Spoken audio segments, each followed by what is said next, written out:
एक बार फिर मानव तस्करी गिरोह ने चिंताएं बढ़ा दी है, जो नौकरी चाहने वालों को विदेश में रोजगार का लालच देकर उन्हें दुर्गम सीमावर्ती क्षेत्रों में अवैध श्रम केंद्रों में धकेल देते हैं।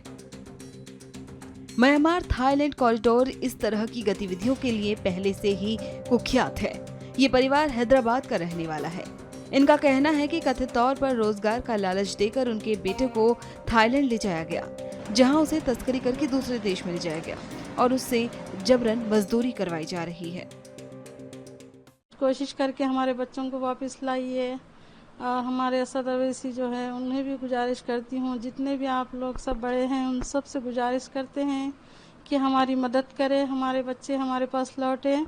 हमारे एक ही बच्चा है, बच्चों के सहारे से ही हम लोग हैं। अब बच्चे बहुत परेशान हैं, ना हम फ़ोन कर सक रहे बच्चों को, ना उन लोग हमारे से बात करने दे रहे फ़ोनों पे। बहुत जुल्म कर रहे लोग। क्या है सो ये गैर कानूनी जो है वो बंद करा देना चाहिए आप लोग। बहुत बच्चे हैं, हमारे बच्चे भी नहीं, और हैदराबाद के थोड़े तेलंगाना के बच्चे भी है, उसमें आंध्रा के बच्चे भी है, बहुत सारे बच्चे हैं, मगर कुछ नहीं कर सक रहे। वहाँ पे लोगों को कुछ करने ही नहीं दे रहे लोग। बस आप लोगों से गुजारिश है कि आप लोग मदद करें, हमारे बच्चों को लौटाइए बस। 6 महीने पहले बाहर जा रहा हूँ बोल के निकले यहाँ से हम लोग। मुहर्रम हमारा महीना है जिसमें हम लोग बकरीद शहादत रहती है हमारी, उसमें महीने में उन्होंने निकल गए। हम लोग थोड़ा बौरान थे, उन्होंने निकल गए। उसके बाद से जो हो समा 1.5 महीने तक अच्छी बात हो सकी उनसे, सब अच्छा हुआ। 1.5 महीने के बाद से उन्होंने ना कॉल आया ना कुछ, बात ही नहीं हो सकी उनसे।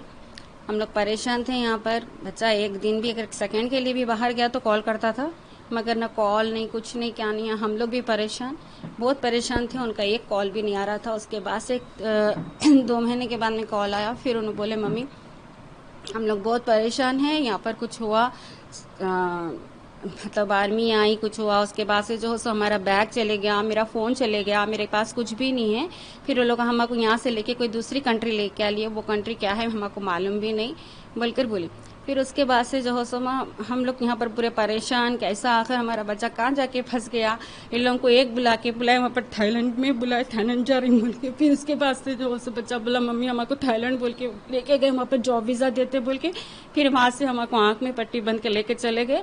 फिर यहाँ पर हमारे से काम ले रहे। मैं बोला मैं नहीं करता हूँ यहाँ पर काम, मैं नहीं कर सकता बोलकर बोला मेरा बच्चा। तो उसको हाथा बन के पैरा बन के दुनिया का रोड से मारे, मेरे बच्चे को आंख पे मारे। आंख इतनी ऊपर खून से भर गई थी मेरे बच्चे की। मेरा बच्चा बात भी नहीं करा मेरे से, मैं परेशान हो जाऊंगी बोल के। फिर उसके बाद से बोला कि तेरा ठीक हुए, बाद से मेरे को कॉल करके बोला मम्मी मैं ठीक हूँ, ऐसा हुआ मेरे साथ, इसलिए मैं आपको बात नहीं करा, आप परेशान हो जाएंगे बोल के। आप लोग उस दिन से हम लोग बहुत परेशान है। मेरा बच्चा बोला मम्मी ज़रा रिक्वेस्ट करो अपने प्राइम मिनिस्टर साहब मोदी जी और अपने असदुद्दीन साहब और जो है जयशंकर साहब जी की बड़ी आप लोगों से सबसे गुजारिश है। ये मेरा बच्चा मीर सज्जाद अली जो कि इस वक्त मेरा बच्चा मासूम है और लोगों को धोखा दे के लेके गए। मेरे एक बच्चा नहीं है, वहाँ पर सबके बच्चे हैं। आप गुजारिश है आप लोगों से, मेरे बच्चों को ये धमकी दिए हुए है, अगर टारगेट भी बना तो उसको मार डालते बोले। मेरा बच्चा बहुत डरा हुआ है, इसीलिए 100 बच्चे हैं। मेरा बच्चा सही सलामत ला दिए, आप लोगों से बहुत बड़ी मेहरबानी होगी। आपने सुना इन माओ का दर्द। वहीं इस खबर पर असदुद्दीन ओवैसी ने भी विदेश मंत्री एस जयशंकर से गुजारिश की है। ओवैसी ने एक्स हैंडल पर लिखा, मुझे एक दिल दहला देने वाली खबर मिली है। कम से कम 16 भारतीय नागरिकों, जिनमें हैदराबाद के 3 निवासी भी शामिल हैं, उन्हें थाईलैंड में नौकरी दिलाने का वादा किया गया था, लेकिन उन्हें म्यांमार थाईलैंड सीमा पर ले जाकर गुलाम बना लिया गया है। उनसे प्रतिदिन 18 से 20 घंटे जबरन काम कराया जाता है। उन्हें शारीरिक दंड दिया जाता है और उनके पासपोर्ट, फोन और चिकित्सा सुविधाएं भी छीन ली गई हैं। डॉक्टर एस जयशंकर से निवेदन है कि वे सभी भारतीयों को बचाने के लिए तत्काल हस्तक्षेप करें। ये जानकारी हैदराबाद के उस्मान नगर निवासी मीर सज्जाद अली से मिली है, जो वर्तमान में म्यांमार थाईलैंड सीमा पर कैद हैं। उनके साथ मौजूद 2 अन्य लोग मौला अली और बंजारा हिल्स के निवासी हैं। बता दें कि म्यांमार थाईलैंड कॉरिडोर इस तरह की गतिविधियों के लिए पहले से ही कुख्यात है। भारत ने पिछले साल थाईलैंड से अपने 1500 से अधिक नागरिकों को विशेष उड़ानों से वापस बुलाया था।